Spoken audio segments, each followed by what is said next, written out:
Go for it. All right, guys. So, welcome to the Unrestrained podcast. So, we're actually for the first time going live on Instagram. Instagram. On the Lexit platform. So, yeah, we'll see how this goes. This is the first time we do this, but my name is Isaac Galvez. This is the Unrestrained podcast. For those of you that are watching live, you can find us on YouTube at Unrestrained Podcast, right? Yeah, don't forget to like, share, subscribe, comment. Yeah, and hopefully we can get some people to come in. I don't know how this works. I've never done this before on going live, but yeah, say hi to the people, Alfred. What's up, everyone? Are you guys ready? Welcome, roll, put the seatbelts on. It's gonna get bumpy in here. We got Pastor Raul Ortiz. He's gonna give us an update on his campaign, and also we're gonna talk so much about what's going on, man. It's gonna be good. So get buckle up, and here we go. So a quick shout out before we get started. We got people coming in. We got Sharon Escron, number 2. We got Mary 2093. We got Jen Hu. All these people. We have Carmelita _V10. We got people on Instagram loading up. Get ready, buckle it up, and here we go. Cool, man. So yeah, like Alfred just said, we got Pastor Raul right here. So we'll have him. He's been here before on the podcast a few times, and he's running. Well, I'm gonna let him because I don't even remember. I know he's running for like assembly. That's right. Right, assembly. So I'll let him go ahead and let you guys know what he's got going on. If you want to just tell everyone, I guess where you're running, what district, and then kind of give us an update on how the race is going for you. Yeah, thank you. I really appreciate this time and being here with you guys live for the first time. So I feel honored. Yeah, I'm Reverend Raul Ortiz Jr. I'm running for State Assembly District 64. I represent the cities of La Habra, La Mirada, South Whittier, Santa Fe Springs, Norwalk, Downey, Belgrade, Bell, and Cudahy. And right now, as far as the update, what I found out is that there's 7 assembly districts that are deemed flippable by Republicans. District 64 is one of them. It's a tight race. What we need to do is pick up 2 more cities. Keep La Mirada, we keep La Habra, we pick up any combination of Downey, Norwalk, Santa Fe Springs, and South Whittier, and we can take this thing. So they're going really good. We don't have to beat the doors, meeting a lot of people, seeing Democrats flip in real time. We just got a nice meet and greet through them last week. Really successful. We had a gala back in August. About 155 people showed up. We had some really good donations in. Yeah, so God has just been blessing us and really giving us a favor. We have an office space donated to us. We're going to have a kickoff for our office up here. In the next couple of weeks, we got another meet and greet coming up in Norwalk, American League Coast in Norwalk on October 2nd, Wednesday. So things are just going really fast. I took out 2 weeks from work, a full-time get out the vote because the ballot dropped October 5th. We'll really get that vote out in the next 2 weeks. It's a full-on concentrated effort. So, yeah. Man, so we gotta support this man. He's using his 2-week vacation time on this, right? Now, dude, is that all your vacation time for the year? Basically, all right. I'm not going to have enough to take another 3 days on the day before November 5th, the day of November 5th, and then the next day after, so we can finally sleep. Man, look, man, this is what it takes, man. You got to make sacrifices, and man, vacation times are precious to me. So, for the man to give up his vacation time in order to run for office, man, you got to support the guy. I guess our founding fathers, they gave up a whole lot, right? So compared to those guys, I mean, I guess that's the least you can do anyway. Hey, you can connect with me at rollerteaforassembly.com. That's rollerteaforassembly.com. So yeah, guys. For those of you that don't know what this is, we're coming to you from California, Cal. This is Los Angeles, so the district covers is in Los Angeles County, right? All of them, right? One city, La Habra is our county. It's a very unique district, so I get to serve on both sides. Okay. So you're half conservative and half. But you said that you've seen Democrats flip. So obviously, I'm assuming you're talking about voters, right? Yes. And so man, yeah, describe that to me. I'm curious. Yeah, because give me the story. Yeah, so these are like real time. I'm going to a lot of city events. I'm talking about thousands of people at the city events, and they're Republicans, they're Democrats. The vast majority is a very blue district. But you turn to 3 to 1, 3 Democrats and 1 Republican vote to a 1.7 in 2022 to now 1.3 this last primary. And as I talk to more and more people, for instance, I was talking to one gentleman. We started connecting because a lot of stuff was bipartisan. What they're doing, our children, after our children in school, people together, the safety, people who feel safe in their homes right now. So I was talking to one gentleman, and we were talking. He says, "Well, I'm a Democrat. That's okay. You still want safe streets. You still want better schools. And you still want more taxes, right?" And then later on, he texted that evening. He says, whatever you need, just let me know. You have my vote. Wow. This is what I'm hearing from a lot of people who are on the other side. They're just so disenfranchised because the left, they just got way left. Right? They feel that they no longer have representation or anything in common with that party. So these 2 days are going to happen. They're going to vote Republican. Right. And then a lot of the parties just aren't going to go. They're just not going to go. Yeah, you're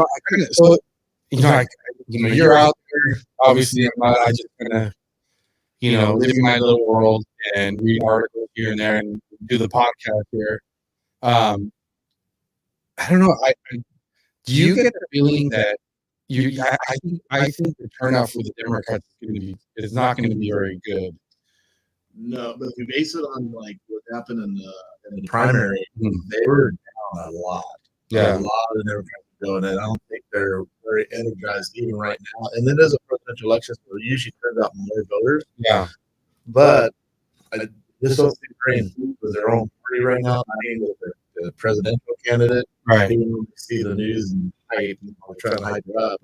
But, in real time, they're sleeping in real time. Yeah. So you don't think that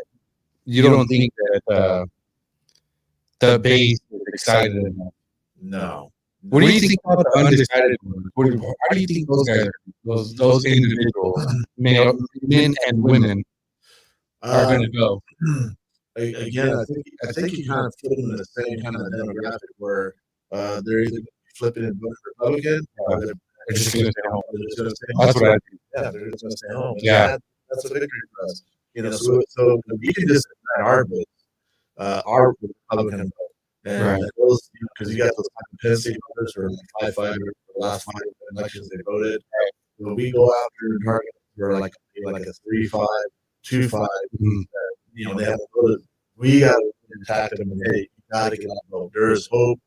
We can win this thing, but we need you to go to the polls and vote. So, well, you got to be careful with the voting role because you don't want to be attacking anybody. You're going to get accused of inciting violence. You might want to rephrase that. We got to go out there and knock their doors and encourage them. Yes. Go out there. You got to be self-conscious. If you're going to get into politics, right? As a conservative, as a Republican, you need to be super mindful of the words that are coming. Vivek. That's what makes Vivek so good. Vivek. He is so I guess my theory is that he is that self-aware of the words that he uses. He's so conscious of it that when you listen to him speak, it's very difficult for the media to spin his words. It's very difficult for them to take a clip and take it out of context. Like you don't see that happen to Vivek. The problem with Trump, he just serves those things up on a silver platter, right? Like that's the big problem with Trump is that he is not self-aware about what he's saying and how he's saying it. He's very vague in his communication. It's a big pet peeve of mine. But this is how you get, like the whole there's very fine people on both sides comment, right? Even though you listen to it in the full context, and it's like, okay, anybody listening, the guy just clearly disavowed, white supremacy, right? But just somehow, some way, man, he serves it up on a silver platter for these guys. But yeah, so Ryan, are we getting any people live there, Alfred? Yeah, we are. Well, cool. That's interesting. Just to make sure everything's good. Everyone. Thank you so much for sending the feedback. Yeah, we got it. There's a clone. There's a clone that's going on, but we're continuing to work on fixing that issue. A clone meaning that there's a little echo going on. Oh, is there? carry on. I'm All right. Well, sounds good, guys. Alfred is on it. He'll take care of it. Well, I guess that's not so bad. You guys get to listen to what I say twice. Yes. So, right. So what we say here, you're going to hear it twice. So it should, think right through. But, I was thinking about something. Sorry, Alfred, I know you're busy, but I don't know, were you here, Raul, when we were talking about the, before we get into the stories, we were talking about the test. Remember that? I think you were here on that episode. I was talking about the movie Bronx Tale. Oh yeah, Bronx Tale. Right? Oh yeah. And we're talking about the test. Yeah. All right. So what's funny is that my sisters, because they listen to the podcast, they've been and my nephews, they keep thinking about modern. Oh well, let me fill in the people. So if let me fill for those of you, and you could go back on. I don't know which episode it was, but I was talking about the test. That's the movie Bronx Tale. The movie Bronx Tale, for those of you that are old enough or have watched it, if you remember, I forgot the gangsters, but he tells Sonny, but I don't remember the name of the kid. The gangster, the main mobster guy. Sonny. No, isn't Sonny the kid? No, Sonny's the main monster guy. The kid is Collageno. Oh, Collageno. That's right. His name is Steve. That's right. So Sonny tells Collageno. See, that's right. His name is Collageno. Is about the test. He lets him borrow his car, and he says, "Hey, he's about to take a girl on the date." And he tells her, "Hey, you put her in the car. I'm just trying to do this as fast as possible. Put her in the car. Make sure the doors are locked. And as you walk behind the car, you watch it. And if she doesn't reach over and unlock the door for you on the driver's side, then you dump her and you dump her fast, right? Right. So obviously with modern cars, that's a difficult test. So I don't know. I'm going to throw this one out there. I've been trying to think of a modern version of this. My sister was saying, "Hey, what if you?" But this is a problem. Like, what do you go? You're on a date with a girl. Well, this is what she's proposing. That you go to the store, which would be a weird date, right? Say you go to Target or something, and you go shopping, and if she does not put the cart back where the carts go, I guess she's somehow, I don't know, guys. Does that work as an alternative to the test? It's funny. In Bronx Tale, it's funny you brought that up because when I was working at an office in Pasadena, and the secretaries were talking about that very thing, and that the girls actually, guys, to see if he actually puts the cart and pushes it back. You know what? You're right, bro. You're right. I think that is a test that would apply to a woman, right? Yeah. So if a woman, if you go, because the woman shouldn't be doing it, right? If you go shopping with the woman or girl, obviously, I mean, I don't know which way you roll, right? Nowadays we don't know. But if you're a woman and you go to the store with a guy and he doesn't go put the cart away, I think you dump him and you dump him fast, right? Yeah, that's pretty much what they told me. Not in those words, but it said something about that man's character. That I think he's selfish and doesn't care about anyone else because he's, Yeah, that test I believe does work on a male. Right. But it won't work the other way. I guess that would be the problem. If you're the guy and you're waiting for her to take the cart, you're probably not getting a second date. You're gonna get dumped. Well, hey guys, you guys can comment and suggestions. We're looking for an alternative to that test. Trying to get my son. He's single right now, so we need to get him a version of pizza. Like I mentioned on the podcast, I actually did that to my wife. So that movie came out when I was first dating my wife, and I actually watched the movie, and then immediately after the movie, applied the test, and she's passed. And we've been married now for, I don't want to say 25. I think our 25-year anniversary coming up. So nice. So it worked, guys. But I'm actually going to go out of order here, Alfred, because Raul actually kind of gave a perfect segue, because you're talking about how you're out there and there's common ground. Yeah. Right? Like we have common ground, and the common ground is the whole LGBTQ craziness out there, right? And one of the stories we wanted to talk about is this story here that we found.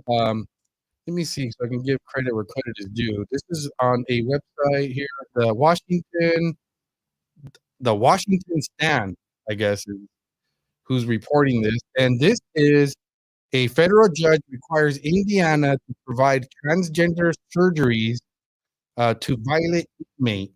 And they're specifically referring to, I'll read a little bit of this. This is a federal judge ruled that an Indiana Department of Correction must pay for incarcerated baby murderers. So this guy murdered a baby to turn his penis into an imitation vagina on the pretext that the Eighth Amendment of the United States Constitution, the one prohibiting cruel and unusual punishment, requires it.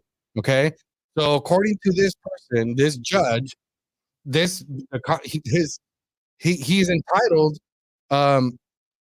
I guess I'm sorry. I guess in his mind, it's cruel and unusual punishment not to let this man chop off his penis or whatever they got to do and turn it into a fake vagina, right? Which once we hear what the guy did, apparently this guy's been in jail for 2 decades. The guy's name is Rich, says for nearly 2 decades, Richardson was housed as a male in a male prison without raising a fuss. So the man didn't complain. Was okay with being a man, okay? Meanwhile, the culture outside was changing rapidly, and in 2018, Richardson heard about a gender identity from another male inmate who went by the name of Pearl and showed him a pamphlet from California State Prisons, which is interesting, right? The California apparently hands out some pamphlets on this issue. California has housed dozens of trans-identifying males in female prisons. Not surprisingly, California's prison pregnancy rate has skyrocketed, which is interesting because we were talking about this. Like, well, if they're being converted into women, then how are they getting women? I don't know. How are they getting pregnant? But let me see. So in 2019, T. Richards strangled. What this man did is he strangled his 11-month-old stepdaughter while her mother, Linda Thomas, was at work.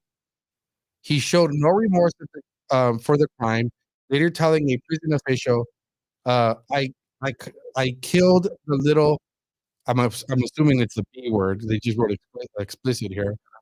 He was convicted and sentenced to 55 years in prison. On the day he murdered my child, I personally observed plaintiff with a fresh bleeding tattoo of my child's name on his arm, Thomas recalled, who obtained a divorce soon afterward. So it sounds like Thomas must be the mom. So this guy tattooed the kid's name after he killed her. So now that we know what the murder is, I mean, let's just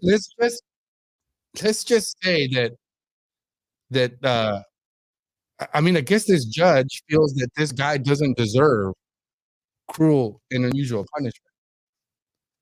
And so we're going to reward him with his insane ideology and confusion by spending money to get him converted. Right. Yeah. Right. It's real crazy enough right now. So it goes to your point, Pastor Raul, is I mean, how is this not something that this is something we have common ground?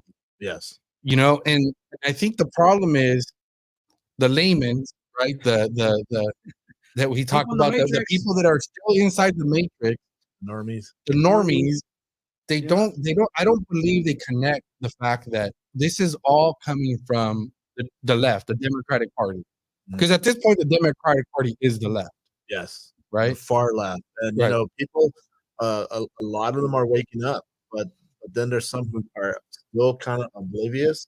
But when you start to have a dialogue with them and you start talking about these issues, they right away do not agree with it. Right. And that's where, you know, how it's important, especially as a candidate going out there talking to people and then, you know, kind of shifting the conversations and some of the things that are going on in our school system, how they're coming after our children.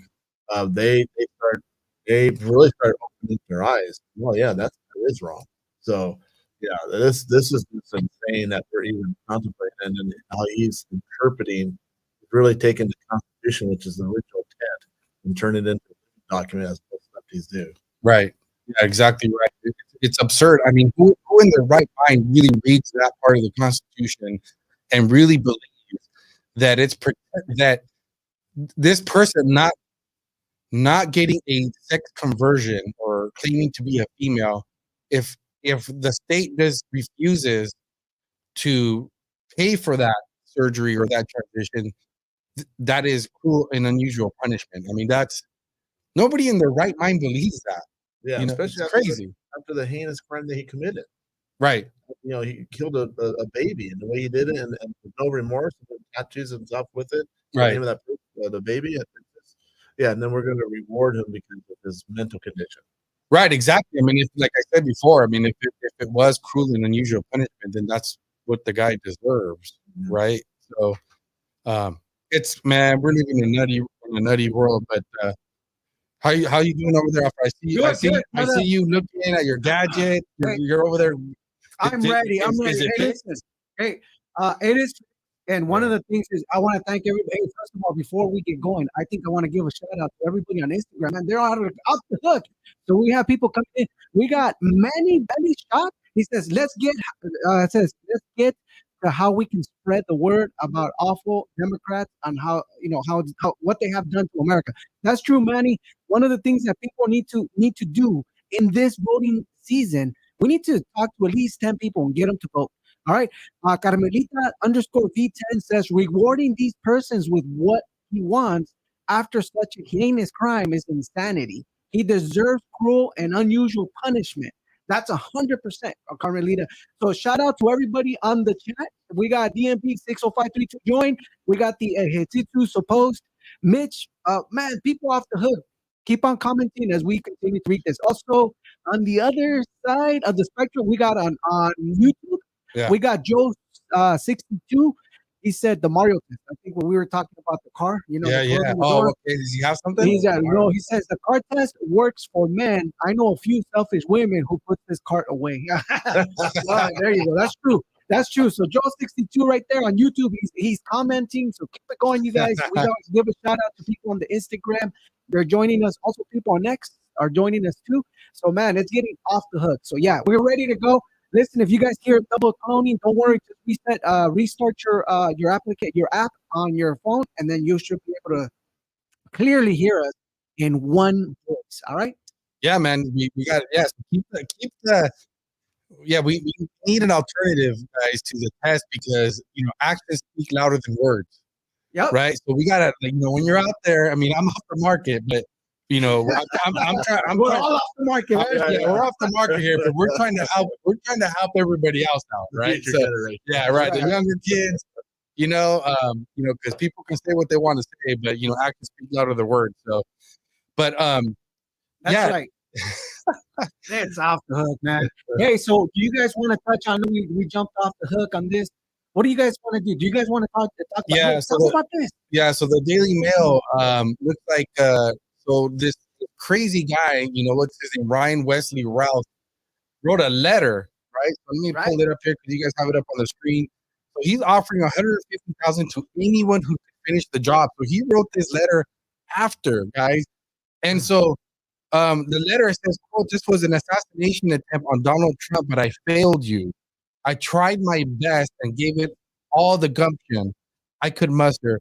It is up to you now to finish the job, and I will offer $150,000 to whomever completes the job," the letter reads. So my question is, I believe the guy is unemployed, and you guys can correct me if I'm wrong. My understanding is that the man is unemployed. How does he have $150,000 to give out? I mean, maybe he doesn't have it. Maybe it's who he's working for. Right? Manchurian candidate, who he's working for. This is like, get this out in the public so those who understand this, see that there's $150,000 bounty. And remember, I believe I said this last time I was here, JFK, they tried 3 times before they got it right. We're two into it now. I mean, we really got to come to this man in prayer.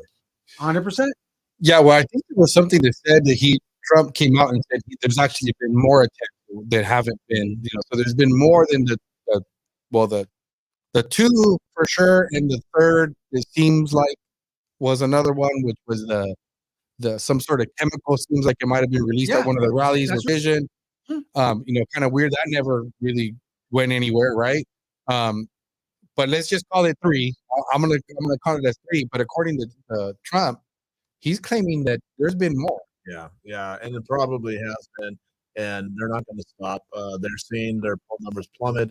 They're seeing that, you know, they're sinking ship, the other Yeah. side, and so they understand what the stakes are. So they're going to do whatever they can before next 39 days. Right. Next 39 days is going to be a wild ride. So no one should be bored right now because we got front row seats to the apocalypse, and we're seeing things in real time that it's really gonna.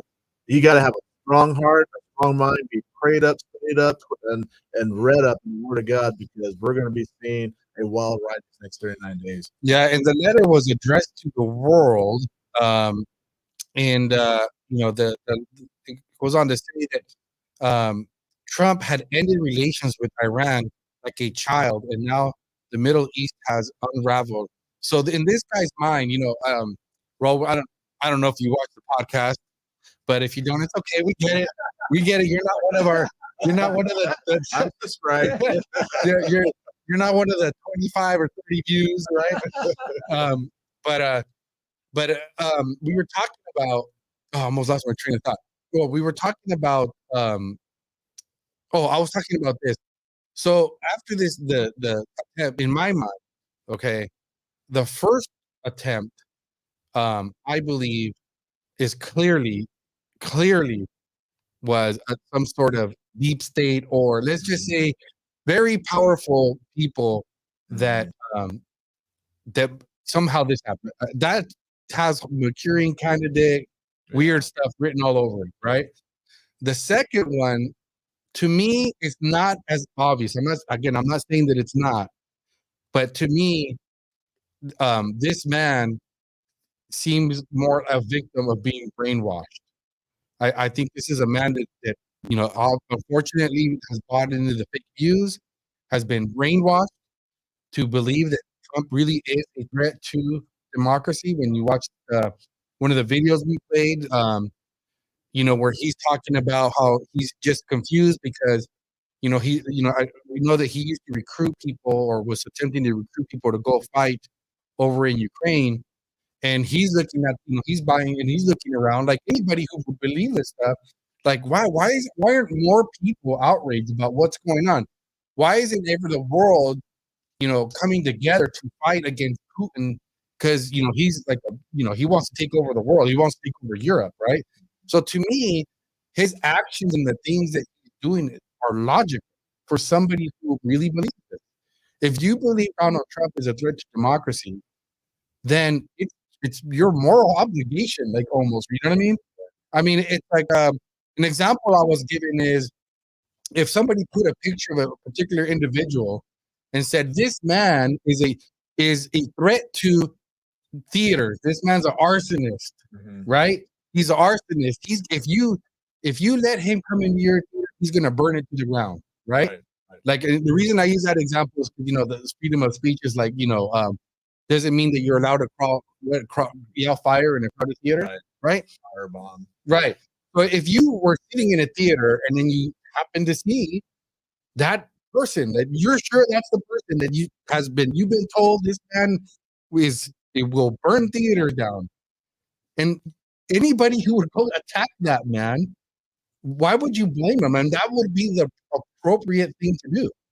Well, I would say first, Trump is a threat to democracy because we're not a democracy. Right. We're a constitutional republic, and we've gone so far from that to where we are now mob rules. And so, to steer the course back to the constitutional republic, that's why he's a threat. That's why they keep on saying he's a threat because he literally is. He's a threat to their democracy, and we're not a democracy. We want to restore the constitutional republic, and but the world is staged, and for this to hit mainstream media right away, my so-called spidey senses flare up. Being in the game since 1986, and seeing these things, I was put that this guy is some type of MK Ultra Manchurian candidate And now they're just creating a whole narrative behind it, you Right. know.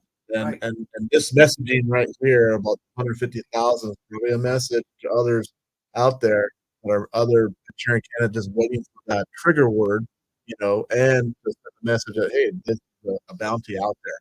Who's going to pay it? We don't know, but obviously there's probably someone behind that. That's Well, true. how do you enforce that, right, Alfred? That's true. That's true. Actually, and Instagram is off the hook. Rio says it begs the question why that letter was allowed to be made to the public. Bottom line, it was called for others to try. Mm-hmm. That's a good point. Yep. So people on Instagram are on fire, bro. They're getting involved. A couple of them, hey, we see it. Latinos for Trump. All right, homie. That's Jose Fine at 421. We got more people tuning in. Torelli's. We got Eric, Jay, Nelson. We got Nick. Man, we off the hook, bro. Nick Bang? Right.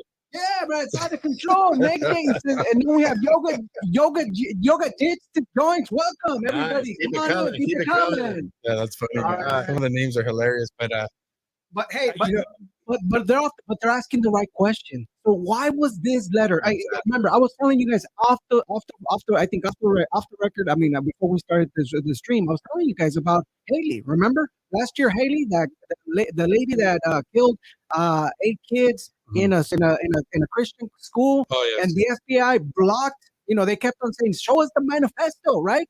And how long it's taking for us to get a hold of the manifesto? Well, they said no. The reason why the FBI said no is because they said that it would hinder another particular group. But yet again, they're okay with this. And why give this guy any airtime, any notoriety by putting this out there? And when you look at the so-called Boston bombers, and when they did the little brother who survived, Oh, yeah. they didn't give him any airtime. You didn't hear anything about this poor kid. That brother, his older brother, worked for the CIA. Yeah. You had the whole securities that was there. All of them had tan pants, black shirts, and they were carrying the same backpack. It was just like the little Russian dolls, just going to pieces, and someone dropped that bag there. But then they nailed it on those 2 brothers. But they didn't give him any airtime. They made sure that he didn't have anything, and they stuck him away. Who knows what happened to him? But here, this guys are gonna trying to assassinate Trump, and they're going to give him airtime. Yeah, guys, this got, man. Yeah, I'm disappointed in myself, Alfred, because that went over my head. The fact that, because I guess I didn't really think. I mean, I guess I have to think back, but it didn't seem odd to me that they would report about this letter. I guess I didn't really have a problem with it, but now that you guys mention it, I guess the fact that they're offering 150,000, I guess maybe I don't think you should release that, right? I mean, maybe if it was going to be released, some of that should have been retracted. Because I don't have a problem with the news saying, "Hey, this guy's crazy. He wrote a letter." I guess maybe you didn't have to. You could have retracted some of those things. He offered it could have been vague. Like the guy went and offered a reward on this letter. That's all. That's all. You can just leave it at that. They specifically Right. give you a price. Right. But again, like, so think about this. I mean, if you're thinking about doing this, all right, if you're out there thinking, just in case some crazy right now just happens to be watching this live, think about this before you do it, because how are you to make sure you get your 150,000, right? And if you don't get it, who are you gonna go complain to? I honestly think it's just a tactic. They're throwing it out there to see if they fish for the loony ones. I mean, think about it. We got just 2 right now, right? And the other side that just decided to take it on their own will. So they're like, there's a couple other crazy people out there. Let's shoot this and see what happens. I guess there is people that are that stupid because they're probably not thinking about the fact that they go out and do the job. And then, like, okay, so who do we call? Like, who do I call to get the money? Like, how does this work? Is there a 1-800 number? Right. Is there like a link, or is that Venmo's me the cash? And well, then what are you gonna do? Go run to the cops and be like, hey man, I killed Trump, and these guys owe me 150 grand. So go ahead and call the White House. They'll take care of you. Yeah. They'll give them an IOU. I owe you. Hey, on the other note, man, this just happened up the press too. If we focus on Ryan Ruth, right? Well, the sun is actually also on a little hot water there. It looks at the notes. The National Post just posted this. It says, "Failed Trump assassin's son arrested after feds find hundreds of files of what? Child pornography." Can you imagine that? Yeah, isn't that crazy, guys? Like, what the heck, man? What the heck's going on with all these crazy perverts? I mean, P. Diddy, you know, that this guy, I mean, what's the odds that the son is a crazy pedophile? And so the article tells us that I guess they found in his on a Galaxy Note device, they discovered pornography files. Prosecutor detailed finding a criminal complaint stating a review of the SD card located in the device revealed that it contained hundreds of child pornography files. Crazy. The complaint further noted that the files included videos from a known child pornography series produced outside the state of North Carolina. Isn't that crazy that there's actually even like series, like a known series of and they know the state where it's coming from. Why don't they bust it? Good point, bro.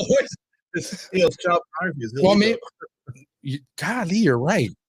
This is what everything's going over my head, guys. This is what makes me like really doubt the narrative that they're building, because they always you got the assassin or the mass shooter, and then they start building these weird stories behind the scenes, like Adam Lanza, and then you start digging deeper, and it just becomes wild how they're all connected somehow. There's some type of thread, and so when I see this, I think of that same thing, like they're building a story behind this man and his child, his son, is pedophile. I don't know. It's just really weird to me. Well, the funny thing is that's exactly what happened with the P. Diddy, right? I think there was some afterwards. They did a couple of analysis, finding out that there was a lawsuit, and it included the Interscope, somebody in Interscope, somebody big and stuff, and all of a sudden that person's no longer part of the suit. So it begs you the question, right? Mm-hmm. What happened? Why is this guy no longer there? What happened? Right? It makes you wonder. It makes you go, question the whole narrative. And I think that's what they do, right? They launch something. Oh, we failed. Now let's try to build, let's go to plan B, C, and D to cover it all up. So get ready. That's what I'm saying. For those people that are in the Matrix, you're in it. You're like, oh yeah, you're trusting the narrative. Yeah, that's exactly what's going on. Yeah. But honestly, like it says, Pastor Raul has been this since 1987. Man, I mean, he's already like, he smells it from all the, like right away you catch it. Oh, there's something weird iffy here. Yellow flag. Have you seen the movie? Was it called Wag the Dog with Robert De Niro? Man, I don't know if I've seen that movie or not. I might have seen it. There's a lot of movies I've seen that I don't even remember what they were about. Basically, as a presidential election, and I think it's almost by the time where I think he's running for office. So there's a lot of parallels. Robert De Niro is an agent, and his job is to protect and he's getting it's a presidential election, and there's some scandals going on. So he's got to divert attention away from the scandals so this way he can win. And so they hire Hoffman, who was a big time movie director, and so they directed all this stuff. Like there's some war that started between us and someone else. Oh yes, I remember now. And the whole thing was fake, but they fed it to the people. They built narratives behind it, and each one, like I forget her name, Kristen Dunst from Spider-Man, Mary Jane. She was on there, and so she said, "Can I put this down as a reference?" He goes, "No, you're not supposed to say anything." Basically, like, if you say something, I'm gonna have to kill you. Yeah, right. Well, I don't know. I guess I'm developing a theory, guys. The timing is interesting, right? Like, what's the odds that they decided to go raid the son's house and then now convict him of child pornography craziness? I mean, we've heard other stories of people being framed, right? Like they can just throw that in your devices and then claim that you watch child pornography. I wonder if this is to like put him in jail and maybe shut him up.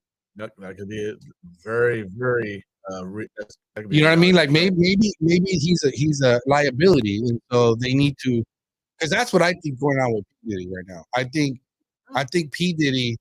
There's a reason why. I mean, I heard he's in solitary confinement.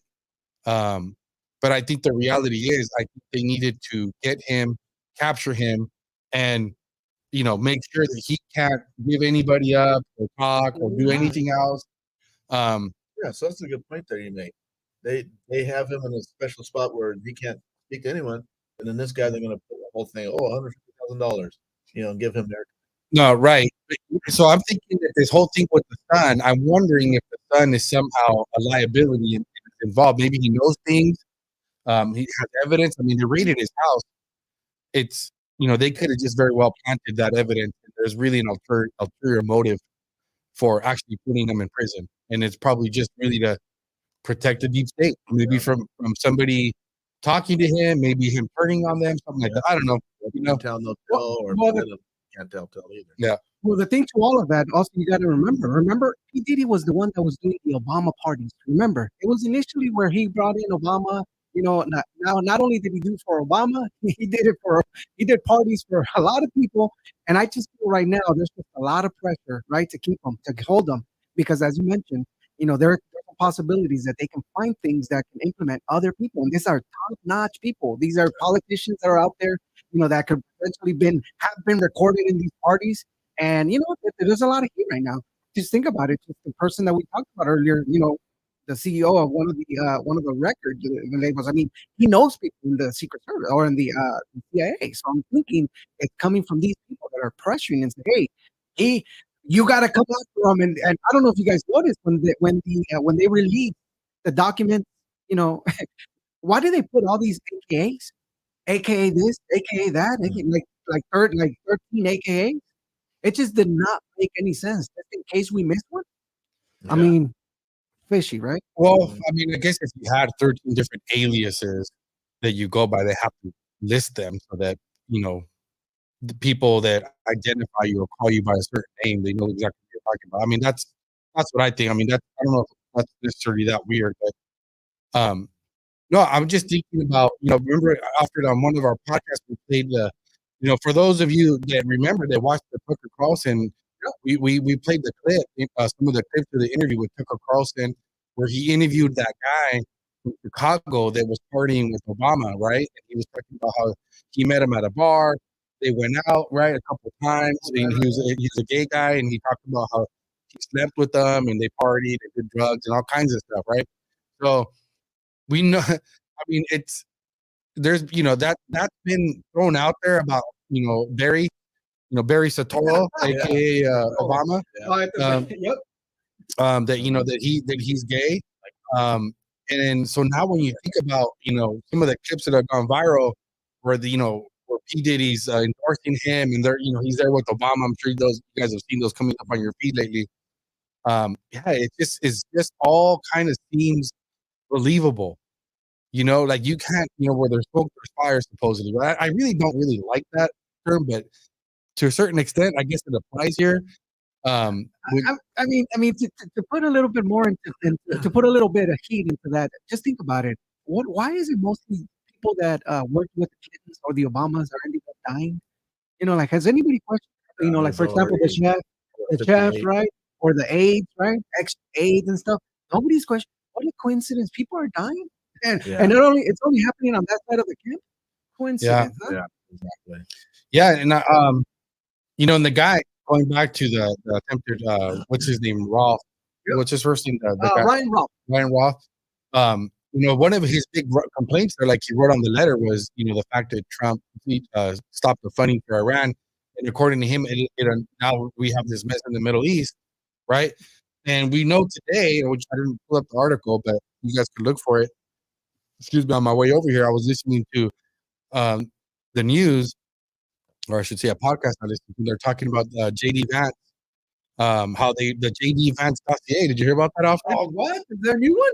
Well, I mean, apparently Iran hacked into the Trump campaign system, right? And I guess a report, the media has got a hold of it, but they weren't releasing this because it was hacked and it's not appropriate. I mean, But yeah, let me just finish up. I guess go there's ahead, a reporter who actually leaked it out on X, right? and on there, I mean, there's nothing crazy in there at all. That's bad about JD. Well, it has his address, it has his social security number, apparently, the name of his kids, and pretty much it's a nothing burger, right? There's nothing to really worry about other than the fact that his social security is there. But I guess I'm making the connection here that Iran, is actively, that's evidence, trying to interfere in the election, right? And interesting that this guy, right, he's pro-Iran. This guy's pro-Iran. I don't know. Is that a connection there? I mean, we talked about also Matt Gaetz. He met with Homeland Security, and apparently they're telling him that there's like 5 active murder squads, I guess you might want to call them, active here in the United States, trying to murder Trump, and 3 of those are from foreign countries, right? So, yeah. I know they have this murder squad. Do they? I mean, why aren't they arresting them? Aren't they going after them? Yeah, isn't that interesting? Unless it's not true. Yeah. But if it's just true, then okay, so what are we doing, guys? Yeah. What are we doing? You have 5 of them. But who are they? Where do they live? Where they're staying at? You don't have that information, right? That's kind of hard to believe. The funny thing about this whole thing is, if I take you guys all, back for many months ago, back when Barry was in control, you guys remember he was the one who actually went after Obama, right? They found him, right? Remember, they found him, they tracked him down, they knew he was in Pakistan, they were able to get a hold of him, right? They were digging rocks, to find him. Do you guys remember in 1990 when Hussein, what's his name? Saddam Hussein was found in a tunnel, right? Yeah. Do you remember? Do you guys remember? We did everything to the impossible to find these guys, and yet again, we have mercenaries. I call them mercenaries. Mercenaries that were allowed by our own federal government to be here, and now we're having them, running the streets like nothing, and they know about them, and they're not doing anything about it. Yeah, and we got better technology to find people. Right? They know where you're at. Come on, didn't Joe Biden, Sleepy Joe, just hand them over a QRC code? Everybody needs to check in. That's the technology that we're using, right? Yeah, I think that's the article we have up there right after Trump briefed by intelligence officials. This is NBC News, right? Ongoing Iranian threat to assassinate him, campaign says. So, campaign spokesman said former president was briefed on a real specific threat from Iran to kill him and destabilize the November election. So they're saying real and specific. So I guess that would mean then that they have I take that as what? Like, they know names, they know exactly what they were going to do, what the plan is, right?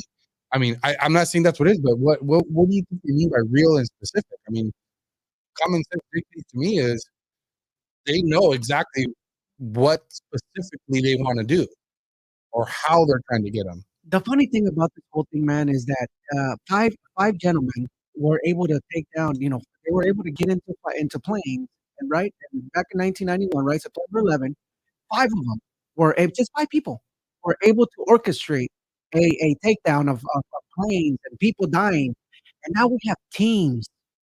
We don't even know how many per team in the United States threatening the life of Donald J. Trump. And these guys are blankly just saying, "Oh yeah, they're here freely." I'll have my humble opinion and theory. I'll throw in the mix here. Just reading this as I look at this, and they're pinning this on Iran. They're calling it real threats from Iran to kill Trump and destabilize the election. Right? Is that cover? Is that what you're saying? Well, what so here the ones that are really against the war, not going to World War III, are Trump and the supporters, right? Mm-hmm. But if you put the narrative out there that Iran is coming after Trump, and if they, God forbid, they succeed, and then blaming on Iran, now you got the whole MAGA force, let's go after Iran. Now the drumbeats of World War III are even louder. I'm not sure, because that's the plan. They want to go to war with Iran. Yep. And Kim Bissell says they're desperate. That's right. They're desperate. They're Well, going to do anything they can. I have another thing. Well, let me finish this quote. His intelligence affairs have identified that these continued and coordinated attacks have been heightened in the past few months, and law enforcement officials across all agencies are working to ensure President Trump is protected and the election is free from interference. You know what I'm thinking, guys? I'm calling BS on this. I think this is the deep state trying to pin it on Iran. Um, and this kind of works as a foundation to build a narrative that if there is some sort of chaos during the election, they're kind of like the whole Russia trying to interfere. They're looking for someone to blame in case they do kill him, right? Because then when you read this, it says continued and coordinated attacks. So they're continued and they're coordinated, right? Is what they're claiming. But why would Iran want, aside from the fact that they would get cut funding, which realistically, if Trump becomes president, I mean, the wars are going to end. I'm pretty confident about that. And I don't know why Iran, it might be naive. Why would Iran be afraid of that? Well, you're not being naive at all, bro. But just remember, Barry was the one who sent in the middle of the night $5 billion, no, $3 billion at that particular time. Remember, in the middle of the night, nobody's watching. He sent Iran $5 billion for what? For what? And then right after here with Joe Biden, right, Sleepy Joe, they sent another $5 billion, right? And they said that they were going to use it for humanitarian aid. And they actually made the Iranians cross their fingers to not use it for war. And here we are. Now we have, ballistic missiles all over Israel. Come on now. It just does not make any sense. It does not compute. I don't know, man. I don't think. I mean, if you're Iran, why would you risk trying to kill the president of the United States? It has the opportunity to stop it. Yeah, like Stop the war. And I mean, so he cuts funding to you. So what? You write it out for 4 years. That's what you did the last time, right? And 4 years from now, you hope that you get another one of your friendly friends, the president, that's going to start funding you guys again. So I don't know, man. I suspect here that this is BS. I think this is the media trying to create a narrative so that people stop trying to blame the deep state for what's going on. Yeah, I think it's a distraction. It's a distraction. So, again, that's why we really kind of doesn't make sense. Yeah, you gotta really cover him with prayer. But if they, God forbid, succeed, now they got the scapegoat to blame it on Iran, when it's actually them that are doing it. Right, and if they're successful, guess what? Guess what needs to happen? We need to go bomb Iran. Exactly. That's their full blown World War III. I mean, we're already in World War III. It's just percolating, it's boiling over. Things are already, Russia's moved some warships over here in Alaska. We're moving ours there now. So all the pieces are there. Now you have this scenario that could potentially happen, and then they blame it on Iran. Then it's just. Yeah, guys, see, this is why you guys got to tune into the Unrestrained Podcast. We figure things out live. In real time. In real time. I can go into Arab Springs and talk about the destabilization of the Arab countries. I think there's like 6 or 7 of them, and we destabilized a few of them. And the holdouts right now is still be Iran, Iraq, Syria, and then also you got North Korea. And none of those have a Rothschild's banking system, and that's why they got to encompass all that and get the World War III. So this way they can all come under that government. So, good. Yeah, it's crazy. So we got the next have their office. Yes, sir. We got it right here. Yeah, so it looks like Andrew Cuomo, guys. Andrew Cuomo, he goes on the Bill Maher, and Andrew Cuomo tells the truth about about what's going on really with the prosecution of Donald Trump, which is, man, surprising, man. These guys, I guess maybe because the Democratic Party turned against them, Of course. So now, I mean, I don't know. It just always gets so confused when these guys actually tell the truth. You know what I mean? Like, I just don't believe it. There's always some sort of angle here that's being played, right? I don't know, but let's go ahead and play this clip here real quick. You might want, yeah, make sure the volume's up, Alfred. Yeah, we're good. Yep. Make it big. The one he got convicted for, was the greatest fundraising bonanza ever. Yes. He was lagging behind Biden, and now he's pulled quite a bit ahead. That trial was the greatest people Yes. had to send their checks for 5, 10, 25, whatever dollars to Donald Trump. So I was always with you on the one in New York, the hush money trial. I don't think they should have brought that one. It was just always going to look like a sex case, and people were always looking at it that way. So anyway, That case, the Attorney General's case, frankly, should have never been brought. And if his name was not Donald Trump and he wasn't running for president from the former AG, that case would have never happened. And that's what it is to people. And it should be. If there's anything, it's belief in the justice. Look right now.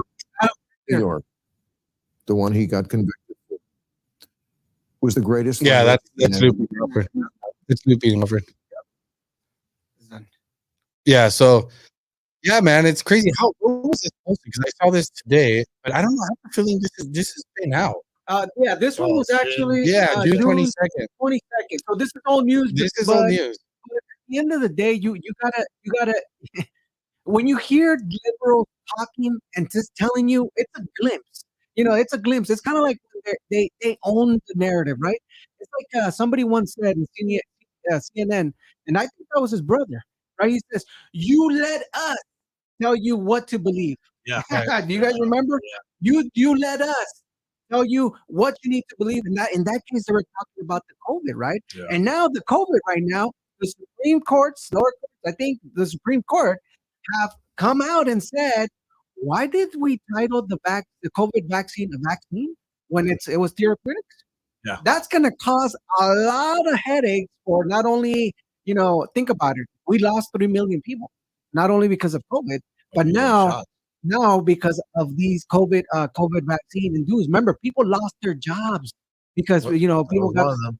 yeah, right. Right. Did you lose your job? Yep, I sure did. September 1st, 2021. There you go. Wow. They running an office in Baldwin Park for Duty Pest Control, and they was there for 3 years.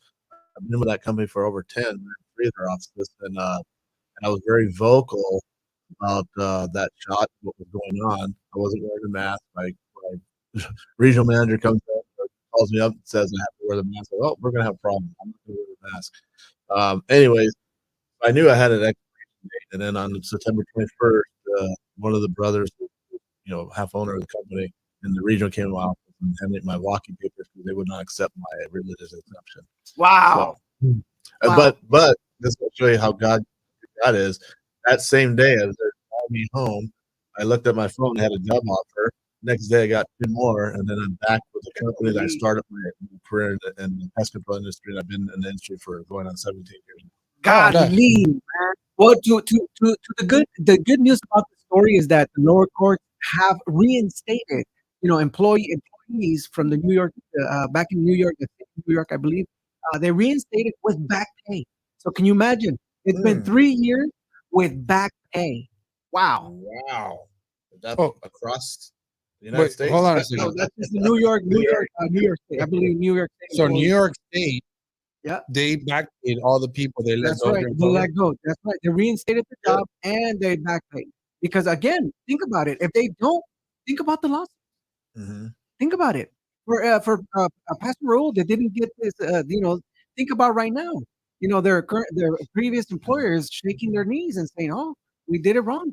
Raul, if really wants to, he can come back and say, hey, I'm feeling you violated. You violated my rights. I'm not giving any ideas. It's smart people. During that time, I did, Pastor Jack Gibbs had, I forget, he was recommending a certain offer. I can't remember what they're called, but that at that particular time, they were inundated. So many people like myself that they couldn't take it. And I think I taught like maybe 3 different attorneys, law firms, and the same thing. They're just so inundated. So Yeah, that's crazy. So we'll play this next video here with Kamala Harris. She sits down in an interview with MSNBC.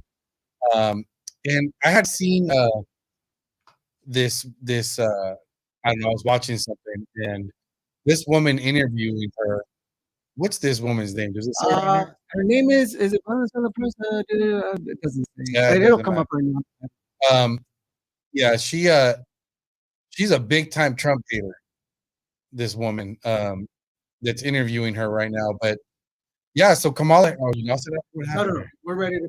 Oh, okay, yeah. So I guess Kamala Harris doubles down here on her whole price control, her price gouging policy. So let's go ahead and listen to this clip here, this interview, man. This woman's ridiculous. Prices are still high. Yeah, I agree. You said you want to take this on by going after those who engage in price gouging. Yeah. But as somebody who supports free markets, who's a capitalist, how do you go after price gouging without implementing price controls? Because once we get in You the don't. zone, people start It's to not get worried possible. and they say, I don't know what she stands for. So, just to be very frank, I am never going to apologize for going after companies and corporations that take advantage of the desperation of the American people. And as Attorney General, I saw this happen in the midst of an emergency, whether it be an extreme weather event or even the pandemic we saw it. Check it out, Where guys. those companies, not the majority, not most, but those few companies that would take advantage of the desperation of people and jack up prices. Says who? Pause it real quick. Says who? Says who? Says who? So okay, we're talking about how are you going to? So the reason she came up with this retarded policy is because she is supposed to be trying to solve the problem of inflation, right? High food prices. Okay, so right now she's talking about companies jacking up prices in times of crisis. What is she talking about? That's not the same thing. Again, I don't like the fact that happens. Sometimes when you hear about the hurricanes and and these there's disaster areas and they raise the price of gas, they raise the price of water or whatever supplies they need, right? I mean, I don't like it, but at the same time, I'm not okay with the government getting involved and punishing companies. It's supply and demand at the end of the day, right? So it's funny because this woman starts up by saying, you're a big supporter of, I don't know if that's the word, but making it seem like she's this freedom market loving individual. She's not, right? You capitalist, right? No capitalist would ever even consider this. But notice that right now, her whole answer, again, this is supposed to be about how are you going to lower the price of food, right? And goods. And she's talking about the example she's giving you are of companies raising prices in times of crisis. Right. That's not the same thing. I mean, am I missing something here? No. You're actually so. See, the thing is this. So why are corporations needed? So let me ask you guys. Put your thinking caps on, right? Everybody that's paying attention. So why do you think corporations or companies are raising their prices to begin with? I can tell you why. Let's say, for I'll example, tell you exactly why. let me put this in perspective. Why in California do we have an extra tax on gas? Exactly. Right. So And that drives for the deliveries. That's going to drive the cost for the vehicles to deliver the product, which now they're going to have to raise their prices, and ultimately it passes down to the consumer. Bingo. So see, we create the problem, Yep. and then we try to tell you we got the solution, and that's right there, Marxism, socialism. And if you're paying close attention to this, man, this is straight out Marxism. That's going to control. It's going to become worse. It's going to become more like Venezuela. And she's acting like she's compassionate to the average American family, and they cause the whole situation. So let me tell you guys. Let me go on this because I work in transportation, and my customers are all food related. Okay, so I'm talking pretty much most of the brands you guys know. Okay, Kroger, all of that stuff. Okay, so my department, we manage transportation for basically these big companies. Okay, we warehouse it, we do distribution for the whole thing. Okay, deliver to Costco, all that stuff. So exactly like you guys are saying. Okay, not just here in California, but it's not just the tax and it's all of the regulation. I mean, we keep talking about we're from California, so that's why we keep bringing it up. But I mean, just as I mean, I've talked about this before. Here in California, they just every year there's a new regulation that's being imposed on trucking companies. Okay, when everything that you own moves on a truck. Okay, at some point it was on a truck. Okay, so when you hear about these guys, all these clean energy nonsense emissions programs, all it does is cost companies more money, which gets passed along. Okay, um, the food industry they work on like 3% margins. Their margins are very very small. Okay, um, I mean I've been in transport logistics for a long time, and I just started actually in many different types of industries. Okay, this is the first time that I'm in. I've been at this place for 2 years, and where I'm dealing more in the food related.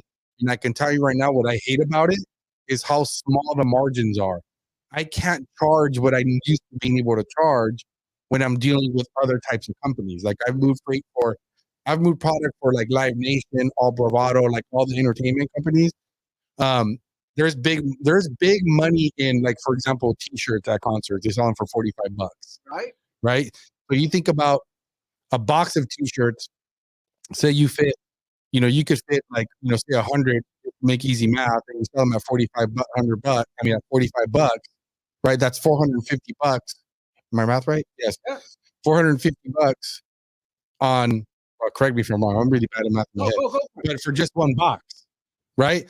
So it's all this to say, guys, is that there's a lot of margins on that kind of stuff. But when it comes to food, the margins are very small.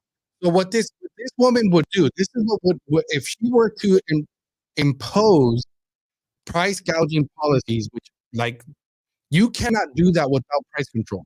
Yeah. You said 400 a month? No, $45 at 1,000, just 45 times 1,000. It's easy math. But bro, it's $45,000. There you go. God, I was way off. Not zeros. I questioned myself. Sorry, guys. I questioned myself. So I'm like, wait a minute, we gotta add zeros to that. So what I was saying is that what would necessarily have to happen, okay, is you would have to impose price controls. So if you go tell, let's just say Kroger, right, or Quaker, which is like Pepsi brands and all that, right? You say you could no longer charge more than X for this item, okay? Necessarily, what that means is that you now have to dictate what that's going to do. It's going to trickle down to how much your company can pay you. So their employee wages have to go down because they gotta get the margins from somewhere. Yeah. Right. So again, I always talk about these are like anti working man policies. Okay. I go back to most of the people that drive trucks are foreigners. The very people they claim, minorities, right? When Holly hates the word minority, but sorry, Holly, it's minorities, okay? They're the ones that are driving the truck. All that's going to trickle down to how much you can even pay drivers. Because guess what? Now you got the trucking companies like us. We're going to have to lower our price, but we can't lower it anymore because we're getting beat up with like all of these regulations that we got to deal. For example, here in California, we have to go electric. That's true. We have to go electric trucks to even support that. Right, you can. Like, so how can you ask companies to lower their price, right? And then also at the same time you're imposing all this extra cost, right? Has anybody made fun of us yet about not knowing how to do math? Yeah, they have. Yeah, that's funny. Well deserved, guys. We got Rhea 501 laughing at you. It's emoji face. Rhea says Texas over Florida, where I live now. California is good for now. Oh, yep, yeah, that's right, Rhea. Hey, a huge shout out to everybody on the Instagram, man. It's off the hook. A quick shout out to Reachable Polly, who's just joined. Blacktop King just joined. El Loco 81 just joined. Capito _ just joined. DG424 joined. We got Emmy Perry Smith joined. Cruz Kelly 93 joined. Bro, they're on fire, bro. They're loading up. They're coming up, man. So keep up with the conversation, folks. Yes, but it's again, guys, when this all trickles down to hurting us as people, the companies have to make money, right? It's not a freaking donation center, you know? I mean, and to your credit, bro, let me put this in perspective for some of you that just say you really want the government to control. This is Kamala Harris telling us that she wants to control, right, the price gouging, right? Really quick, if I could just take you back a couple 3 years ago, what did the federal government was controlling? The shots, the COVID. Now, how horrible that was, Yeah, right? exactly. Now, Shutdowns. let me put you back into perspective, right? The federal government was controlling our border. Look at the fantastic job that they've done at the border with 12 million people. 12 million people just joined the workforce, right? Because they're here in the United States. This is them controlling the border. So now I ask you, do you think this woman here who works for the federal government is the appropriate person to take on price gouging? Yeah, that's a good point. Yeah, how do they know? Let's play the video before I can keep going on. Let's play it because it gets worse. All right, here we go. Okay. I'm going to go after them. I'm going to And go that is after part them. of a much more comprehensive plan on what we can do to bring down the cost of living, including housing, including the everyday needs. So housing too, Alfred? Is she going to price control housing prices? Yeah, That's scary. Think about that. That's the communism, the communist playbook. She's really the ignorance of the masses who don't understand how this really works. You know, and again, that cost is going to be constant. And another thing that's driving prices up, not just because how the delivery system, the distribution. You remember back in the early part of 2020 when COVID first, the shutdowns, they were making ranches slaughter their beef. They couldn't harvest. That's true. And then toward the end of 2020, Yep. right around this summertime, they made the farmers get rid of a percentage of their crops. So now they have less food, less, so now that's going to drive prices up because it's supply and demand, there's less of it. And then, whenever you borrow money from the Federal Reserve Bank and put a bunch of money out into the system, circulate in the system, and that happened during COVID. Trump did the first stimulus, and then Biden carried on some more stimulus. That just there's too much money in the system. That creates high inflation because there's too much money out in the system. And so now, there's going to be a contraction. You see, people are really thinking about. I know in my industry, we're raising our prices up too because we're a service industry. We're driving our trucks to go to the customer's homes, and that cost is being passed on to and everything. Now we got to get our chemicals. That's also coming to Right. trucks. So all of that we're now passing that on to our customers, and then they're canceling their services because they can't afford it. Yeah, I mean, I've given this one example that one of the regulations that we're having to deal with is like they have this compliance, where they're asking the government here in California is requiring trucking companies to smog their trucks like every quarter, like it's every quarter. More money. So think about if you again, how many trucks does somebody have? Think about having to you've now basically quadrupled the cost just in smog, right? Because I don't know how often we smog trucks now, I mean, but why the hell? I mean, and I'm sorry. I'm sorry, Pastor. I'm not sorry about the word. No pun intended Right. there. It's a King James word. Right. So why do we have the government controlling how many times we have to smog our trucks? yeah, think about if they did this to your personal life, where they said, you from now on, you have to smog your car, which don't be surprised in California, guys. I'm kind of afraid just to give you some listeners to this podcast. I might be giving them an idea, but now you got to smog, to protect the environment in your car like 4 times a year, every quarter, right? So, it's crazy, Another hidden tax, drive out the middle class. right? Their aim is to get rid of the middle class. And like she said there, now again, she might have been not specifically be talking about price controlling the housing market, but again, that's her solution apparently to lowering prices. So think about this: what's to stop her from saying, "Hey, houses are too expensive, so that's price gouging," right? So now she can tell you what your house is.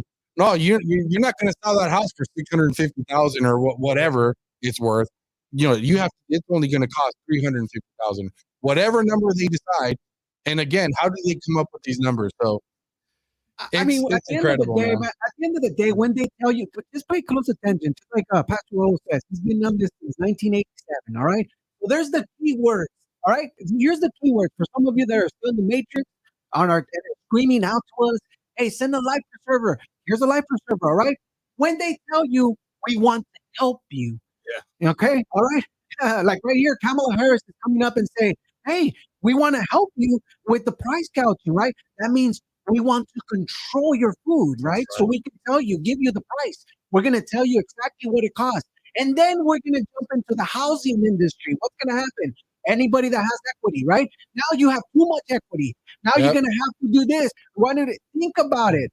Think about it. When they tell you, we're going to help you, that actually means we're going to get involved in your own personal life and space, and we're going to control the heck out of you. Yep. Cradle to death. We're going to control you. That's Ronald Reagan. That that we're from the government, we're here to help you. Right. Yeah. Most dangerous word ever heard. Yeah. It's crazy, guys. It's infuriating. And what's sad is that you have these people that live in the matrix and they listen to this stuff like, oh yeah, these evil corporations. Thank you, Kamala Harris. You're so great of it. We need to go after these greedy. Do you guys really think? I mean, you probably relate to this, Raul. I mean, isn't it the worst thing? I hate having to call customers and raise prices. I hate it.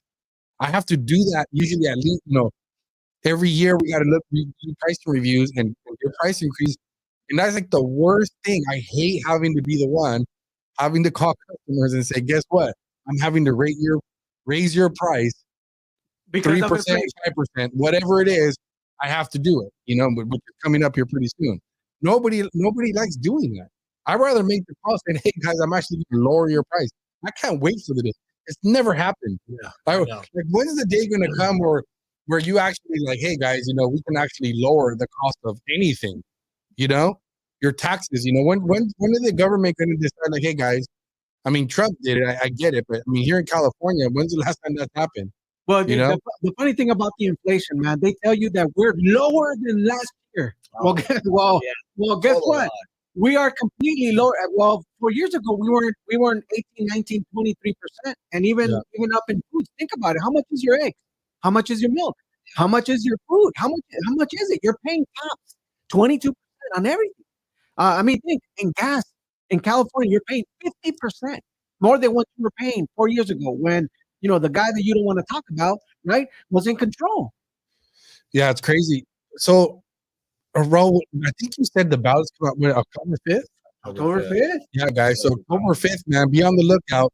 Mark it on your calendar and be looking for that ballot. And I don't know, correct me if I'm wrong, Raul, but I'm thinking this strategy this year is you get that ballot and you turn it in fast. Quickly.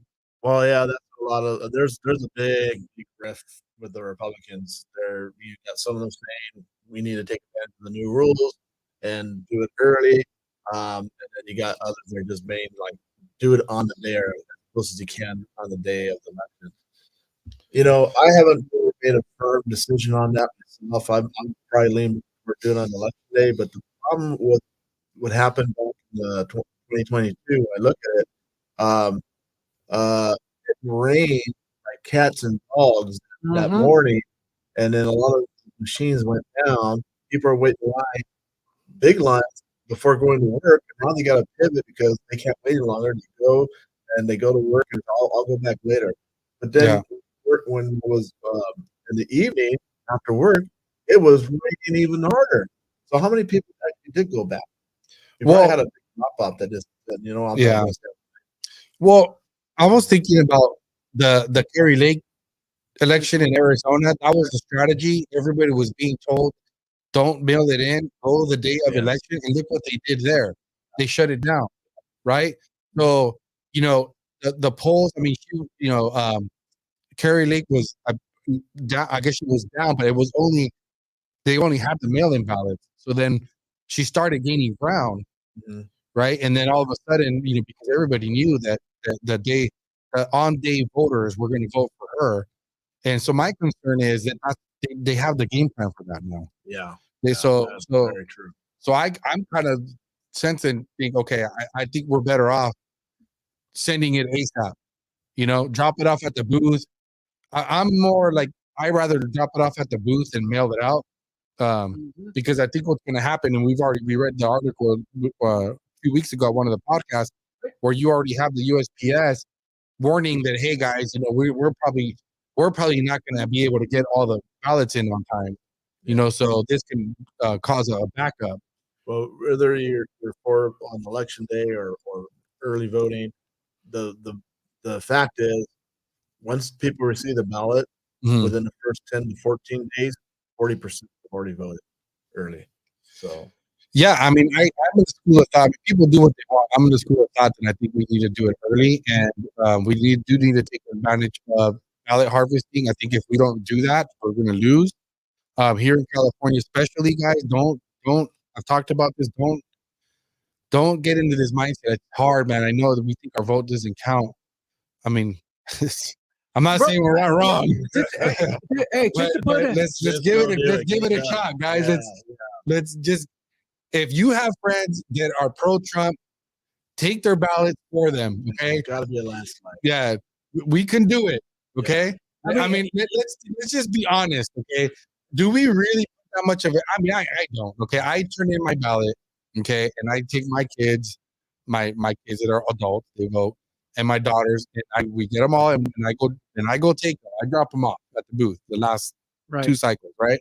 And this time I need to step up my game, and I need to get like everybody that I know. Again, if they're not a Trump supporter, they're on their own. Yeah. They got to drop off their own. You know what I mean? Yeah. Don't even remind them that it's election day. You know what I mean? I'm not in this whole like everybody should vote. No, not everybody should vote. Okay, guys, not every. Get out to vote. No. Guys, if they're a Trump supporter or gonna vote the way you like them, then you're encouraged. Makes no sense. Hey, shout out to the people on Instagram. They say in Houston, that's not going to work.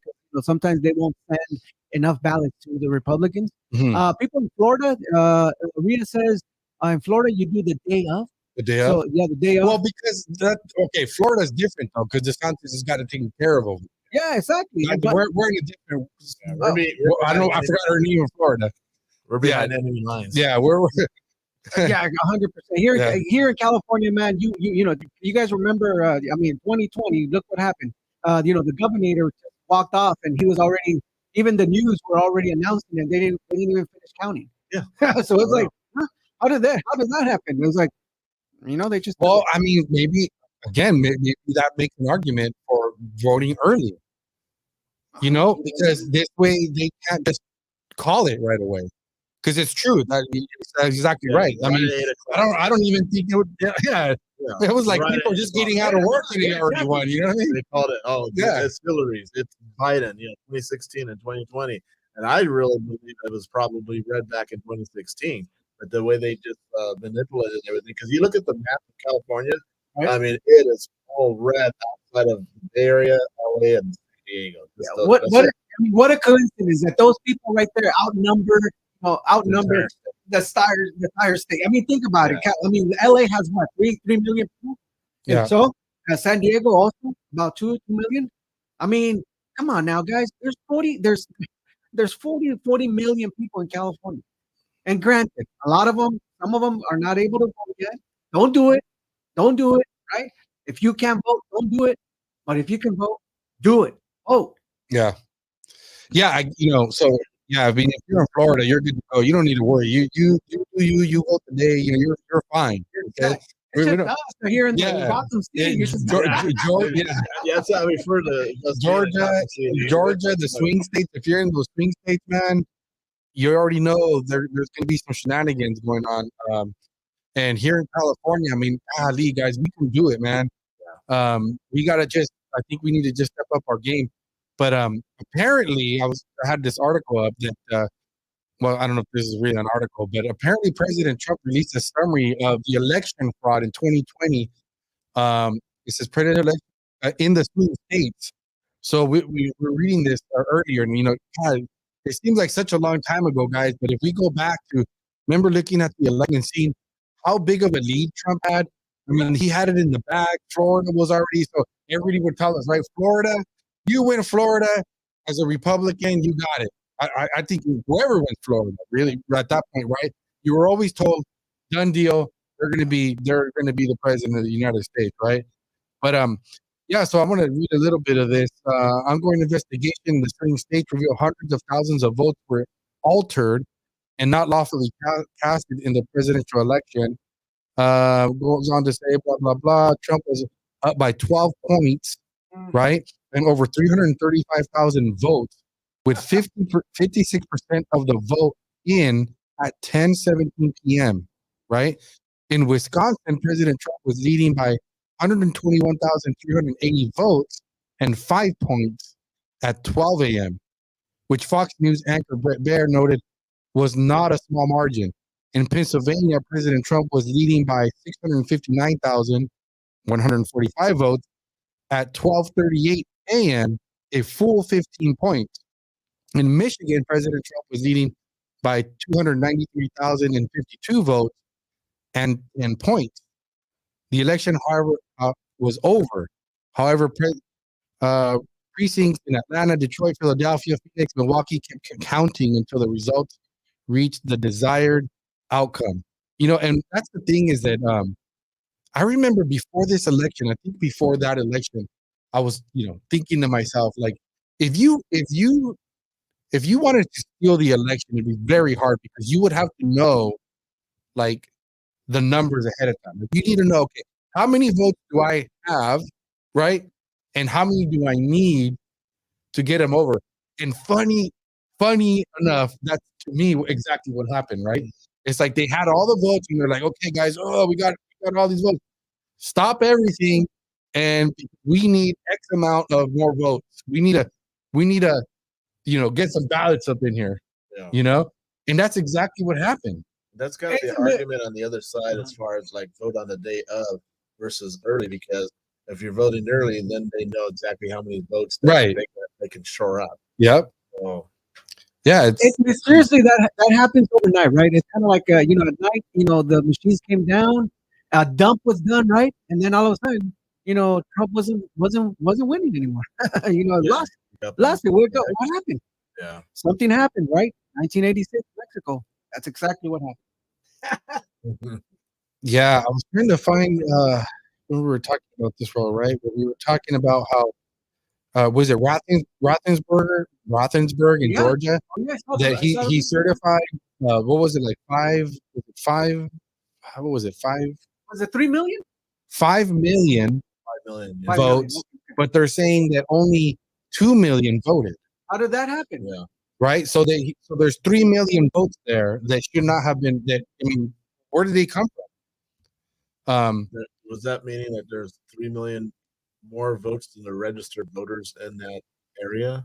Well, but it had said, I'm trying to find that paragraph we were reading, but it had said that the election officials claimed that 3 million. So he certified 5, but they claimed that's the 3. They only had 2 million people vote. Right. So these were election officials saying basically it did not make sense. Yeah. That he certified 5 million votes. There are 2 million that were received. Right, because they only received 2 million. So, but they didn't have standing in court, so that's why they couldn't overturn it. Yeah, it's ridiculous. It's crazy, guys. I mean, I hate to revisit. I just want to remind people this is the thing we got to worry about, and but we can't let it stop us. We got to get out there, and I mean, hopefully this whole too big to rig is real. I mean, the thing is that if we don't go out and vote, for sure we're right. We got to at least go out there and at least resist it and get out there and get the vote and and do our part. However it falls in the end, but I know for sure if we don't go out, they'll just have an easy victory. Oh yeah, for sure. 100%. And I think that's one of the things that we learned, right, in Arizona. I think that overall, once they did everything, of course, you had the infamous, machines coming offline, right, where that's not by any chance, that's not discouraging voters, right? I mean, think about it. You can't vote for 4 hours because the machines are down in Arizona, and then mysteriously you're back up, and then all of a sudden, all these people that were in line are no longer there, right? You're not discouraging voting, right? Do they have to come back and vote? What do they have to do? Well, now they realize that, hey, after that, there's more people that needed to vote. They just needed to, stand firm, stand there, stay there. And I know it's hard when you have half of Arizona losing some of these machines, but I think now that's why it worked good in Arizona that they vote early. So now we can overwhelm the system with overwhelm them with voting, right? And so there's no possible way that that they can say it's rigged. Just vote. Yeah. Yeah, guys. So that's pretty much all I got, Alfred. I think That's it. Hey, well, listen, let's give a little bit of time. Pastor Raul, tell us what are you going to be doing next? What's up with Pastor Raul here? What are we going to do next? Well, we're going to be walking the streets tomorrow, Saturday. We'll take a little break on Sunday, but I will be at a church. We'll be at another church on October 6th in Laverne. We'll be at another church in October 20th. And then we got a retreat coming up in Norwalk, the American Legion Post in Norwalk on Wednesday. So, and then all next week we're just going to be walking the precinct. So again, if you want to help out, you're in the cities. I'll make it really quick. La Habra, La Mirada, South Whittier, Central Springs, Norwalk County, Orange Valley, Cudahy. If you're any of those cities, you can go to my website, rollerteeth4rassembly.com, and there you can sign up as a volunteer. If you want to walk with us, we need all the help we get. If you want to phone bank and make some phone calls, whatever. Everyone, take all of us doing our part, no matter how small it may be. But if we do it all together, we will win this district and we will take it over top come November 5th. That's right. So sign me up, Pastor Raul. You tell me when is the next phone back, because I'm gonna go in there and I'm gonna you just give me the address and I'm gonna be there. I'm gonna volunteer. We're gonna hey guys, we have to get involved. These are our local candidates that are working hard. And look at this, these are our conservative candidates that are out there. They're preaching the word of God, right? They stand firmly on family values, right? They stand firmly on what they believe, conviction, right? And that's the way we change, we change California, right? We do it a precinct at a time. I think for the most part, people are tired. It's been 30 years that Californians are tired of being reigned by the same homegrown politicians. I think it's time for change. And I think here at Lexit, we need to come up and really put our what do you call it? Our foot in our mouth and really do what we have to do. So Pastor Raul, you give me that sheet where I'm going to sign up for that day where we're going to do phone calls and I'll be there. Awesome. Thank you, sir. I appreciate that. Hold on, guys. Before we go, I just found this article that's heating me up. Okay, guys, last minute right here. Breaking it. Right so now. I've seen this on semaphore.com. Never read it in my life. Okay. Mike Pence quietly lays the groundwork for a post-Trump future. Okay. This piece of garbage, Mike Pence. I know. Now, so Mike Pence stuck his head up this week to take a whack at Trumpism, urging Republicans to reject protectionist tariffs and isolationism while unashamedly recommitting to anti-abortion positions. It's a sign of what he is up to behind the scenes as well. So Mike Pence is out there. I guess what the article is saying is, well, let me read this quote. It says, "We're trying to plant a flag for conservatism and believe that many of our traditional conservative groups have become far more enamored with populism these days and walked away from those principles," Mark Short, Pence longtime advisor, told Semaphore. What does that mean, guys? I mean, what's the problem with populism? What's so bad about? Can somebody tell me why it's so bad to be? What does that even mean to them? The ones who are not popular, they're envious. Yeah, for the most part, Yeah, they're they envious. can't. of the popular person, 'cause They they're can't not control you. Right? They can't Yeah. control you. The uncontrollable are the ones. See, that's what I'm talking about. Right now, we look at that video, right? Where Kamala Harris saying that she wants to price gouge, she wants to go after those that are power gouging. In her mind, she's thinking, the federal government, we're not doing anything wrong to cause this, right? We know we are. Yeah. Right? We're creating the problem, so then we can find the solution, right? And those that are in the matrix are going to look at this and hear these wonderful words and say, "Sign me up. I'm with you. I'm price gouging these people. They're taking advantage." Oh, it's them. They're the ones who are causing that. And see, so now you're starting to see the same thing here. Mike Pence is the same guy that will tell you, hey, President Trump is the one that, I didn't have the authority to not certify. When the Constitution tell you you shouldn't have certified. Yeah. Why didn't you? You had an opportunity to avoid this whole madness, right? And he didn't. He cowered down. I knew. I think I mentioned this before. The moment he had in the CP, that guy was another George Bush to Reagan. He was just a handler. I never trusted him from the very beginning. And the same thing at the end there. And the same thing is happening with Mike Johnson, right? Look at the guy, right? The guy that we put in there. Nobody voted for this guy. Nobody put him in there. He just magically up here, right? A puppeteer. And now look, he didn't talk about the SAVE Act. And now there's a CR, right? The continuing resolution for the government to be funded until what, December? And then after December, they'll consider any other alternatives. Just defund the government. Stop it. Yeah, let it shut down. Let it shut down. I mean, come on. Indoctrination of kids, indoctrinating our soldiers. Come on now. Right. Fund these fools. Sorry about that. All right, guys. Well, I just had to get that out there because you got to worry about the rhinos. Think about this, guys. If no matter what happens in this election, there's going to be, I think, another battle here for the Republican Party because these rhinos want to take it back. Yeah. So they're hoping that once Trump's leave, that it's just going to go away. But the reality. I mean, yes, like we talked about, you have like people that are, I would say, legitimately like deranged Trump supporters. Like they, when Trump said, "Hey, I can shoot somebody in the streets of New York," like they would still support me. Like, yeah, it's true. There's some people that are irrationally just support him, and I don't even know if they really understand why. But then I would consider myself more of a person that is, I am loyal to conservatism and the principles to the policies.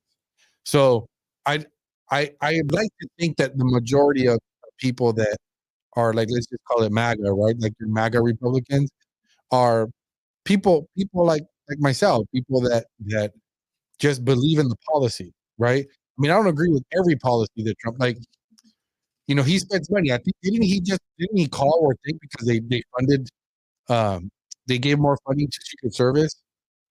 Like that's the kind of stuff that bothers me. It's like, bro, like, do you really believe that it's a funding issue? Do you really think that the lack of funding is the reason why nobody was on the roof? Yeah. That you think that's really why, the guy was walking around with a drone and nobody's like, what does any of that have to do with lack of funding? All kinds of people saw it. Yeah, exactly. So it has nothing to do with incompetence. Has nothing to do with funding. No, it's a money problem. Yeah. It literally was insiders. All you need to do is have a few insiders, and they knew exactly what was going to go. Right. It has nothing to do with money. It wasn't lack of funds. Anyway, guys, but yeah, guys, thanks for tuning in, guys. Our first time going live. Hopefully you guys enjoyed it. I know maybe we got a new little audience there. Bro, what are you talking about? There's how many? 79 folks slide in and multiple websites. Nice. I mean, we got Instagram still hitting hot. People are joining in. Oh, people are 100%. Look, we have. Okay. Hey, if you guys see any bots in there, causing offensive, don't worry. Ignore them. They will slowly drown out, right? And you guys know who they are, right? And those people that are just out there for attention, right? And they just are pokering. You know who they are. So, also, if there's somebody in there making fun of us for not being able to do basic math, it's probably bots. Yeah, it is all the bots. Blame the bots, right? Yeah, so blame the bots in there. But I want to give a huge shout out to hey man, a huge shout out to Ria 561. She was active. She's from Florida. A huge shout out to her. There's a couple of other people in there, man. They've been posting stuff in there. Yeah, what does she think about DeSantis? If you're from Florida, I want to know what's your opinion on DeSantis, man. Next time we do this live, I think we're going to maybe interact more. We're actually going to have a call. Because I'm curious. You could put it on the comments because I am not for DeSantis. I think he's a rhino, and I'm concerned that people are going to forget all the Trump bashing that he did. And again, I'm not saying it's about Trump, But for me, when the attacks, the way he ran his campaign, and the attacks on Trump were basically, I look at those as attacks on the policies that I agree with. Right? I mean, he did some good things over there in Florida. He was good during COVID, but one of the reasons I think that I think the deep state supports him is because they're okay with him. They're okay with him implementing conservative policies locally. But if you guys notice, he doesn't go against wars. He doesn't go against NATO. You know what I'm saying? He's aligned with the foreign pro-war policies. Okay, so they're okay with that. They'll let him have pass your anti-woke policies domestically, as long as you continue to support our whole world monitoring over here. And I think that's where I'm at with DeSantis. But you can change my mind. Well, there you go. So Maria said she's originally from La Puente. She was actually she was actually 18 years, so now she's been in 18 years, I think, in Florida.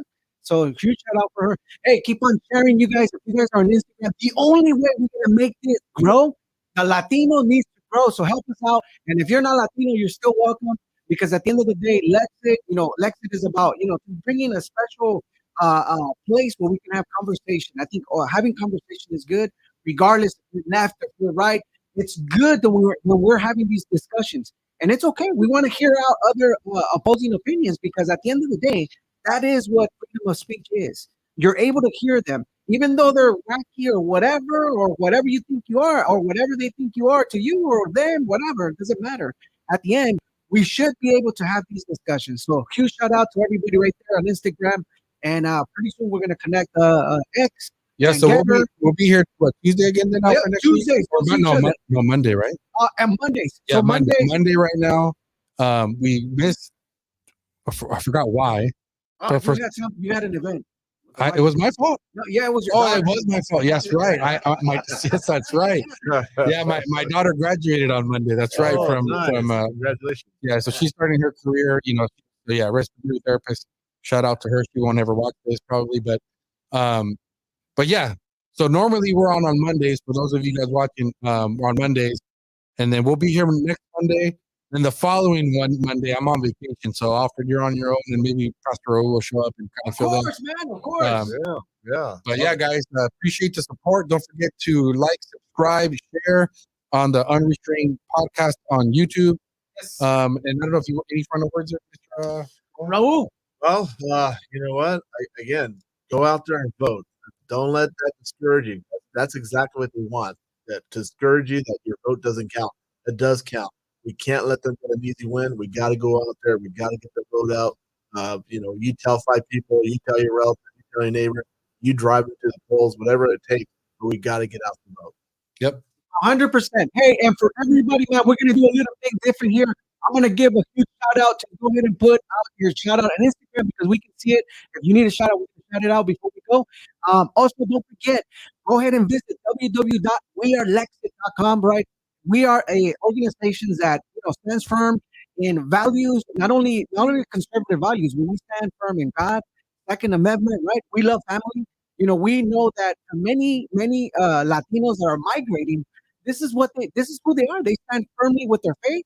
They stand firmly for their family, and they stand firmly with the country, right? Because I know when we come from Mexico, I see people with the flags, right? The Mexican flags, they're very patriotic. So that's us here. The same thing here. Now we have a flag that's the United States and the Mexico, right, all together, because we are the ones who make this country happen. So if you guys can help us out and hit the share button right now before you go, hit the share button, because that's the only way we're going to be able to get people to plug in every Mondays at 7 p.m. We're going to be here. And next week, I think we're going to have a guest, and hopefully Pastor Raul will take my word, and he'll be here, and we're going to have a good time. All right. So thank you guys so much, Pastor Raul. Thank you. Thank you. How they can go to their website. What's your website again? No, it's Raul Ortiz for FORassembly.com. Raul Ortiz for Assembly.com. All right. And how they can find you on Instagram? Oh man, I'm on Facebook, I'm on Instagram. you go to my website, you'll have the links there. And Linktree, right? yeah. Oh yeah, Linktree. How about on the website? Go to the website. You're gonna find his link. Follow him. Go ahead and keep up what's going on with Pastor Raul. And again, if you want to help, and you're from another state, you can also help with the phone bank. So let us know. Get involved. Go to his webpage, and you'll be able to enlist one day. Give us at least one day where you can call in and just make phone calls. And you might think it's funny, but if you're out of state and you're from California, come on, you can still join and help out. we need your help, guys. Yes. We're getting crazies over here. 100. Wow, it's getting out of control. All right. Yeah. So thank you so much, everyone. Thank you for staying tuned, and we'll see you guys next week. All right. God bless. God bless.